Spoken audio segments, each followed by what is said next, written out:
그날 저물 때에 제자들에게 이르시되 우리가 저편으로 건너가자. 하시니 그들이 무리를 떠나 예수를 배에 계신 그대로 모시고 가매 다른 배들도 함께 하더니 큰 광풍이 일어나며 물결이 배에 부딪혀 들어와 배에 가득하게 되었더라. 예수께서는 고물에서 베개를 베고 주무시더니 제자들이 깨우며 이르되 선생님이여, 우리가 죽게 된 것을 돌보지 아니하시나이까? 하니 예수께서 깨어 바람을 꾸짖으시며 바다더러 이르시되 잠잠하라, 고요하라. 하시니 바람이 그치고 아주 잔잔하여지더라. 이에 제자들에게 이르시되 어찌하여 이렇게 무서워하느냐? 너희가 어찌 믿음이 없느냐? 하시니 그들이 심히 두려워하여 서로 말하되 그가 누구이기에 바람과 바다도 순종하는가? 하였더라.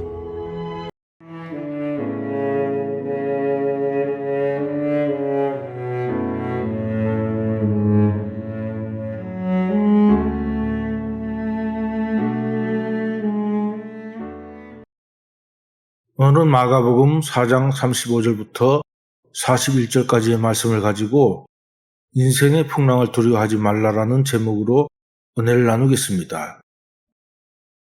2006년 여름에 개봉된 재난영화 포세이돈은 1972년에 미국에서 만들어진 포세이돈 어드벤처라는 영화를 리메이크한 작품입니다.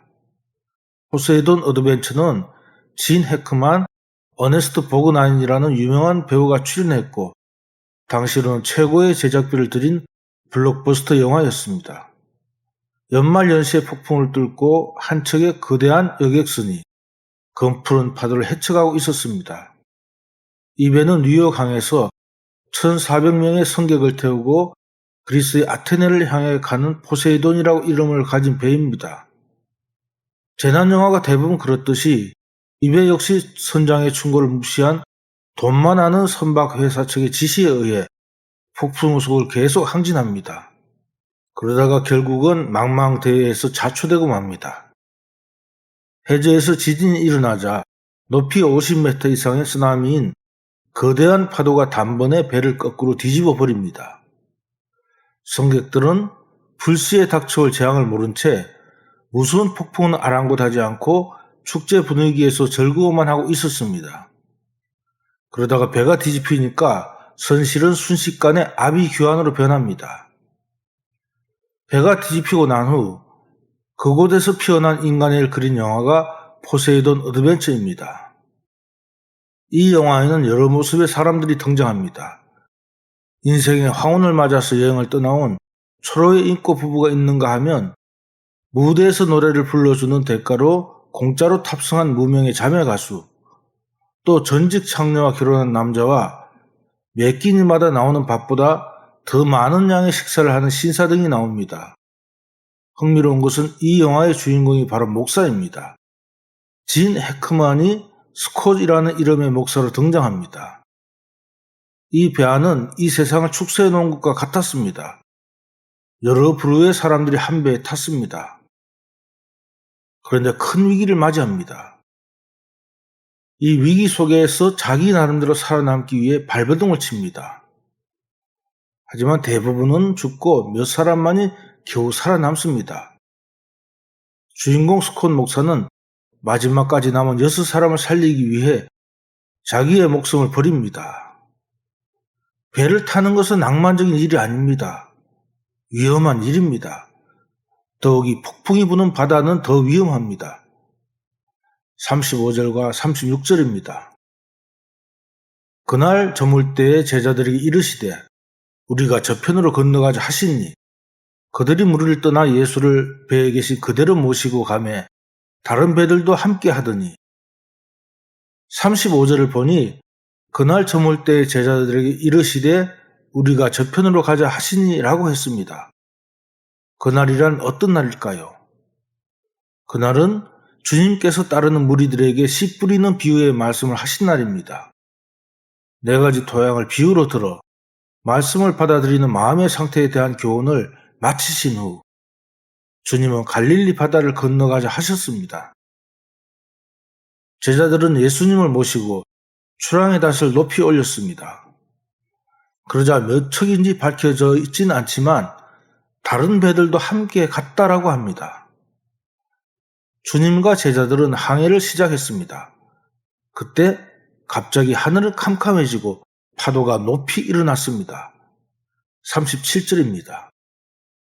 큰 광풍이 일어나며 물결이 배에 부딪혀 들어와 배에 가득하게 되었더라. 갑자기 광풍이 불어왔습니다. 광풍이란 아주 거센 바람입니다. 태풍의 기압 차이가 심해서 생기듯이 광풍도 기압 차이 때문에 주로 발생합니다. 갈릴리 호수는 지표면보다 200m 정도 낮은 곳입니다. 그래서 지표면과 호수의 기압 차이가 많이 나서 기상의 변화가 매우 심한 곳입니다. 갈릴리 호수의 날씨는 얼마나 변덕이 심한지 조금 전까지만 해도 평화롭고 잔잔하던 곳이 갑자기 광풍이 불고 비가 장대같이 쏟아지곤 합니다. 얼마나 바람이 심하고 파도가 산더미 같았으면 마태복음 8장 24절에서는 큰 놀이 일어났다라고 했습니다. 큰 놀이란 해일을 말하는 것입니다. 바다에 지진이 나면 해일이 일어나지 않습니까? 실제로 갈릴리 호수 바닥에서 지진이 일어난 건 아니지만 불어오는 광풍이 바다에 지진이 날 때 생기는 쓰나미 같을 정도로 엄청나게 위협적이라는 것입니다. 우리 인생을 곧잘 바다에 비유합니다. 불가에서는 인생을 고통의 바다라고 표현하기도 했습니다. 광풍이 몰아치는 바다는 우리 삶과 비슷합니다. 우리네 삶에 예고도 없이 찾아오는 환난과 어려움은 바다 한가운데서 만나는 광풍과 같은 것입니다. 우리는 환난과 어려움이나 시련이 없는 삶을 원합니다. 적어도 내 인생에서는 이런 일이 없었으면 합니다. 그래서 사람들은 종교를 가지고 신을 찾습니다. 우상과 미신은 이런 인간의 바람에 편승해서 환난과 어려움을 없애준다고 미혹합니다. 신자 가운데서도 점집을 찾는 사람도 많다고 합니다. 미아리 어떤 동네에 가면 집사, 권사, 장로, 특별우대라고 쓰인 곳도 있다고 합니다. 물론 제가 확인은 못 해봤습니다. 여러분, 세상 어디에도 환난이나 어려움이 없는 곳은 없습니다. 인생을 바다와 같은 거라고 생각한다면 환난과 어려움이 존재하는 건 이해할 수 있는 일입니다. 바다에는 반드시 풍랑이 있습니다. 광풍과 큰 놀이 없다면 더 이상 바다가 아닙니다. 하나님의 자녀인 우리도 마찬가지입니다. 광풍이 부는 깊은 바다와 같은 세상에서 살기 때문에 우리에게도 똑같은 환난과 풍파가 있습니다. 지금 제자들이 풍랑을 만난 배에 주님이 타셨습니까? 타지 않으셨습니까? 분명히 주님이 타셨습니다. 주님이 타신 배 역시 풍랑을 만났습니다. 주님이 타신 배도 풍랑을 만났다면 우리네 삶에 환난과 시련이 있다는 것이 이상한 일만은 아닙니다. 문제는 무엇입니까? 이 풍랑을 맞는 자세입니다. 인생의 어려움과 역경을 대하는 태도입니다. 해석이 문제라는 겁니다. 그렇다면 어떻게 해야 합니까? 우리의 삶에 풍랑을 허락하신 하나님의 뜻이 무엇인지 아는 것이 중요한 겁니다. 그래서 왜 내게 이런 어려운 일들이 있어야 하는가를 깨달아야 합니다. 주님은 이런 풍랑 가운데서 어떻게 하셨을까요? 주님께서 하신 걸 보면 우리도 인생의 풍랑에 어떻게 대처해야 할지 알 수가 있을 것입니다. 38절을 보십시오. 예수께서는 고물에서 베개를 베고 주무시더니 제자들이 깨우며 이르되 선생님이여 우리가 죽게 된 것을 돌보지 아니하시나이까 하니 예수께서는 고물에서 베개를 베시고 주무시더니 라고 했습니다. 주무시고 계셨습니다. 그뿐 아니라 아예 배의 고물을 베개 삼고 깊이 잠이 드셨습니다. 지금의 이 상황이 어떤 상황입니까? 제자들의 반응을 보면 지금의 상황이 어떤지 실감이 납니다. 제자들은 우리가 죽게 된 것을 돌아보지 아니하십니까? 라고 소리쳤습니다. 죽게 되었다고 고래고래 소리를 질렀습니다. 왜 제자들의 반응이 이처럼 격앙되어 있을까요? 주님이 함께 계신데도 이처럼 난리법석일까요? 37절을 보니까 큰 풍랑 때문에 물결이 배에 부딪히고 배에 물이 가득 찼다고 했습니다. 얼마나 물이 들어왔는가 하면 가득 찼습니다. 배를 포기해야 할 판입니다. 조금만 더 지나면 배는 포세이돈 호처럼 뒤집어질 지경입니다. 타이타닉 호처럼 바다 밑으로 침몰할 위기입니다. 인생의 위기가 닥쳤습니다. 오늘 본문의 상황과 같이 이렇게 인생의 파도가 여러분의 집안까지 찾아든 적은 없습니까? 여러분이 하시는 사업이 배에 물이 가득 찬 것 같은 부도가 나기 직전인 상황은 아닙니까? 여러분이 다니는 직장에 정리해고 명예퇴직이라는 물이 차오르고 있지는 않습니까? 국민일보의 미션판을 보면 역경의 열매라는 간증이 연재됩니다. 그런데 꾸준히 읽어보면 여기에 게재되는 주인공은 달라지지만 내용은 거의 같습니다. 흡사합니다. 역경의 열매에 등장하는 그들은 간증하기를 한결같이 그들의 삶의 인생의 풍랑이 갑자기 몰아쳤다고 합니다. 예기치 않은 풍랑이었다고 합니다. 대비할 수도 없었고 대비했다 손 치더라도 역부족이었다고 합니다. 이 광풍 때문에 집안과 사업장에 물이 밀려 들어왔습니다. 그것도 손을 쓸 수 없을 정도로 가득 맹렬하게 밀려왔습니다. 아, 이제 죽었구나. 더 이상 살 수 없구나. 이제 나는 어떻게 하나. 사방을 둘러봐도 막막합니다. 도무지 어떻게 해야 할지 방법을 찾을 수 없습니다. 역경의 열매의 사연들이 다 그렇습니다. 그런데 여러분, 만약에 여러분들이 이런 환경을 만난다면 어떻게 하시겠습니까? 지금 배에 타고 있는 제자들 중에 7명이 어부 출신입니다. 이 어부들의 일터가 어딥니까? 바다가 아닙니까? 어촌에서 태어나 바다에서 자랐고 바다에서 죽는 것을 자랑으로 하는 어부들이 겁에 잔뜩 질려 있습니다. 왜 바다에서 잔뼈가 굵은 그들이 두려워 어쩔 줄을 몰라 합니까? 한마디로 자기 능력 밖이라는 겁니다. 자신들의 경험과 재능으로도 도무지 감당할 수 없는 그런 처지란 겁니다. 우리가 언제 절망합니까? 우리가 언제 주저앉아 버리고 포기합니까? 내 힘으로는 도저히 해결할 수 없다고 판단될 때 절망합니다. 내가 가진 것으로 힘으로도 돈으로도 똑똑함으로도 그 무엇으로도 난국을 돌파할 길이 보이지 않을 때 우리는 낙심하여 주저앉아 버립니다. 반면에 내 능력이나 내 힘으로 어떤 일을 할 수 있다고 여기면 기구만장합니다. 교만해집니다. 하늘 아래 자기만 잘난 사람 같습니다. 독불장군입니다. 유아독존입니다. 이런 사람을 하나님이 보시면 어떻겠습니까? 시편 2편 4절에서는 이런 사람을 향해 하나님은 가소롭게 여기신다고 말씀합니다. 하늘에 계신 자가 웃으시며 주께서 저희를 비웃으시리로다. 하나님이 비웃으십니다. 어떤 자를 비웃으십니까? 한 줌밖에 안 되는 자기 능력 가지고 잘난 체 하는 사람을 비웃으십니다. 전혀 하나님을 의지하지 않고 자기 잘난 맛에 사는 사람을 비웃으십니다. 사랑하는 여러분들은 자기를 믿고 잘난 맛에 사는 사람이 아니라 하나님을 의뢰하며 하나님과의 동행을 축복으로 여기는 신실한 성도가 되시기를 축원합니다. 제자들은 자신의 능력으로 상황을 넘길 수 없다는 걸 절감하고 곤히 주무시는 주님을 깨웁니다. 그런데 주님은 이런 급박한 상황에서도 잠만 주무시고 돌아보지도 않으십니다. 제자들이 다급한 외침에도 주님은 마치 그 정도 가지고 잠을 깨울 수는 없다는 식입니다.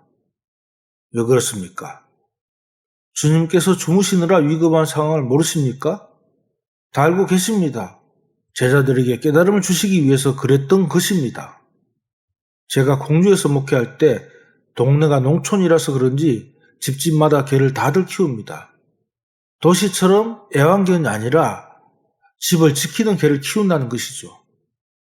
교회에서 동네로 내려가려면 두 가지 길이 있습니다. 마을을 내려다보면 두 갈래 길이 있는데 왼편 길은 마을 회관으로 가는 길입니다. 저는 주로 왼편 길로 다녔습니다. 그런데 이따금 오른편 길로 가야 할 때도 있었습니다. 왼편 길로 가면 돌아가기 때문에 급하면 오른편 길로 가기도 했습니다. 그런데 오른편 길 바로 아래에 우리 교회 집사님 댁이 있었는데 그 집에서 엄청나게 큰 개를 키웠습니다. 묶어둔 걸 뻔히 알면서도 그 집 앞으로 지나가면 무섭게 짖어대는 소리에 소름이 돋을 때도 있었습니다. 그런데 그 큰 개가, 그 사나운 개가 소리 높여 짖다가도 일순간에 잠잠해지기도 했습니다. 주인이 나와서 야단을 치면 이내 조용해졌습니다. 주인이 웃으면서 손을 내밀어 쓰다듬어 주면 그 사나운 개가 꼬리치면서 아양을 떨기까지 했습니다. 그 무서운 개가 주인이 시키는 대로 순종을 합니다. 짖지 마 하면 조용해집니다. 송아지 맛한 개가 주인에게는 꼼짝 못합니다. 왜 그렇습니까? 개는 주인의 말을 듣게 되어 있기 때문입니다. 주인의 다스림을 받기 때문입니다. 그런데 우리 주님은 이 세상 만물의 주인이십니다. 주인이시기 때문에 그 무엇이라도 다 주님께 복종할 수밖에 없습니다. 주님은 창조주이십니다. 세상 만물은 주님의 손으로 지으신 피조물입니다. 제자들이 아우성 때문에 곤히 주무시던 주님이 깨어나셨습니다. 그러자 상황이 급변합니다. 39절을 봅시다. 예수께서 깨어 바람을 꾸짖으시며 바다들이 이르시되 잠잠하라 고요하라 하시니 바람이 그치고 아주 잔잔하여 지더라. 주님은 바람과 바다를 꾸짖었습니다. 그러자 순식간에 바람이 그치고 파도가 잠잠해졌다고 합니다. 그런 다음 주님은 시선을 제자들에게 돌리셨습니다. 그리고는 놀란 가슴을 여태 쓸어내리고 있는 제자들에게 40절에서 이렇게 말씀하셨습니다.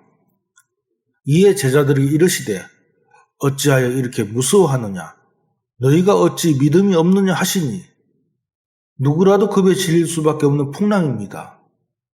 자연이 괴력의 이빨을 드러내면 사나운 맹수가 어르렁거리는 것 같습니다. 제자들 눈앞에는 제 아무리 천하장사를 해도 꼼짝달싹할 수 없는 무시무시한 광경이 펼쳐져 있었습니다. 그걸 갖고 주님은 믿음이 없다 하시면서 나무라셨습니다. 제자들이 어떻게 해야 합니까? 주님처럼 태평하게 잠을 자야 합니까? 아무리 바다에서 잔뼈가 굵은 어부 출신이라도 그럴 사람이 얼마나 되겠습니까? 그럴 수밖에 없는 상황인데도, 제자들이 동요할 수밖에 없는 상황인데도 주님은 이해해 주신 게 아니라 엄중하게 꾸짖었습니다. 마태복음 8장을 보면 자신의 종을 고쳐달라고 주님께 찾아와서 말씀드리는 백부장이 나옵니다. 예수님은 그를 좋게 여기셨습니다. 얼마나 기특하게 여기셨는지 주님 집으로 가서 고쳐주시겠다고 하셨습니다. 그러자 백부장은 말씀만 하셔도 나을 것을 믿습니다. 제 집에 오시는 걸 저는 감당할 수 없습니다. 라고 했습니다. 그 모습을 보신 주님은 기뻐하셨습니다. 그러시고는 이스라엘 중에 이마탄 믿음을 본 적이 없다 하시며 백부장의 믿음을 크게 칭찬하셨습니다. 백부장의 믿음 때문에 칭찬 들었습니다. 반면에 제자들은 믿음이 없다고 하시는 질책과 함께 꾸중을 들었습니다. 칭찬 듣는 믿음과 꾸중 듣는 믿음의 차이가 무엇일까요? 그 차이는 주님에 대한 인식과 신뢰 때문에 생기는 것입니다. 주님을 내가 어떤 분으로 생각하고 얼마나 신뢰하느냐는 것입니다. 여러분은 주님은 얼마나 신뢰하십니까? 어떤 분으로 생각하십니까? 삶의 풍랑이 여러분 인생에 찾아왔다면, 큰 위기가 닥쳤다면 그때 주님을 어떻게 고백하십니까? 풍랑이 두렵습니까? 무섭습니까? 그럴 수 있습니다. 두려운 게 당연합니다. 무서운 건 자연스럽습니다.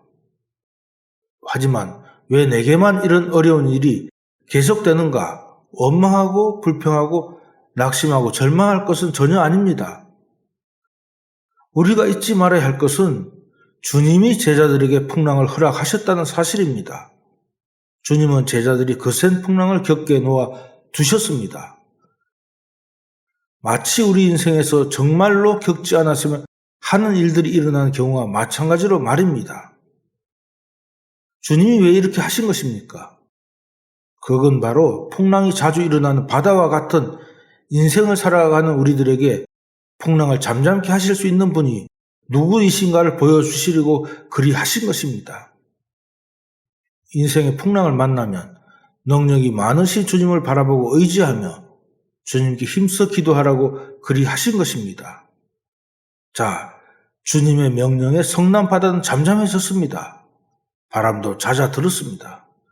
제자들도 안도의 한숨을 내 쉬었을 것입니다. 그러고 난 후에 제자들은 무슨 생각을 합니까? 41절입니다. 그들이 심히 두려워하여 서로 말하되 그가 누구이기에 바람과 바다도 순종하는가 하였더라. 주님이 제자들에게 보여주시고자 한 것은 풍랑을 잔잔하게 하는 능력이 아니었습니다. 그 능력으로 너희가 겪는 모든 어려움과 고난을 내가 막아주겠다고 하신 것도 아닙니다. 풍랑이 강하고 무서울수록 풍랑까지 복종케 하시는 주님을 의지하라는 걸 제자들이 깨닫게 되기를 바라신 것입니다. 어려움이 해결되면 또 다른 어려움이 터지게 되어 있는 것이 인생입니다. 풍랑이 잔잔해졌다고 다시 바람이 불지 않는 것은 아닙니다. 그러니 우리가 풍랑의 문제만 해결하는데 매달려서는 안 됩니다. 해결되어도 또 다른 광풍은 다가옵니다. 그래서 항상 불안하고 또 걱정, 근심에 쌓여있는 삶을 살아갈 수밖에 없는 것입니다. 다람쥐 쳇바퀴 돌듯이 걱정과 근심의 반복이 계속됩니다. 그러므로 우리는 세상에서 파도가 치고 풍랑이 분다 하더라도 피하려고 하지 말고 두려워하지 말고 지금 내 곁에 주님이 함께 계신 걸 믿어야 합니다. 풍랑 가운데 동행하시는 그분이 누구신지를 확실히 인식해야 합니다. 확실히 인식했으면 믿고 기도해야 합니다. 사랑하는 여러분들은 우리 인생에 파도가 없기를 바라지 말고 그 풍랑을 피하려고 하지 말고 거센 광풍 속에서도 오직 주님만 바라볼 수 있도록 기도하십시오. 파도나 풍랑을 피하고자 하는 것은 어리석은 것입니다. 풍랑이 불지 않기를 기대하는 것도 어리석은 것입니다. 풍랑이 나만을 피해가기를 바라는 것도 어리석은 것입니다. 오직 우리는 이 풍랑을 잠재울 능력을 가지신 분이 주님이시라는 것을 확실하게 믿읍시다. 그래서 풍랑을 두려워하지 맙시다. 풍랑에 놀라지도 맙시다. 오히려 우리의 삶에 풍랑을 주신 하나님의 뜻을 깨달읍시다. 그런 후 풍랑 가운데서도 태연히 주무시고 계시는 주님을 바라봅시다. 그러면 주님은 이렇게 말씀해 주실 것입니다. 내 삶의 풍랑이 일고 있느냐? 물이 가득 차서 다 죽게 되었느냐? 그래도 두려워 말거라. 내가 지금 너와 함께 있지 않느냐? 사랑하는 저와 용사 여러분들도 인생의 풍랑을 맞이하면 이 같은 믿음으로 풍랑 속에서도 두려움 없이 주님만을 의지하고 바라보며 기도로 풍랑을 잠재우는 저와 여러분이 되시기를 주님의 이름으로 축원합니다. 다 같이 기도하시겠습니다. 좋으신 하나님, 살아가면서 나를 찾아오는 온갖 인생의 풍랑 가운데서도 나를 위하여 십자가에 달리셔서 죽으시기까지 나를 사랑해 주시는 주님만을 바라보고 의지할 수 있도록 도와주시옵소서. 깊은 흑암에 처하여지고 살아갈 소망이 사라진다고 할지라도 절망하지 말고 포기하지 말고 주님이 나와 동행하신다는 것을 믿고 승리하는 귀하고 복된 삶을 살아가게 도와주시옵소서. 인하하시는 하나님께서 오늘도 나를 살피시며 날마다 숨쉬는 순간마다 도와주시는 당신의 은총을 믿고 나아가게 인도하여 주시옵소서. 예수님의 이름으로 기도합니다. 아멘.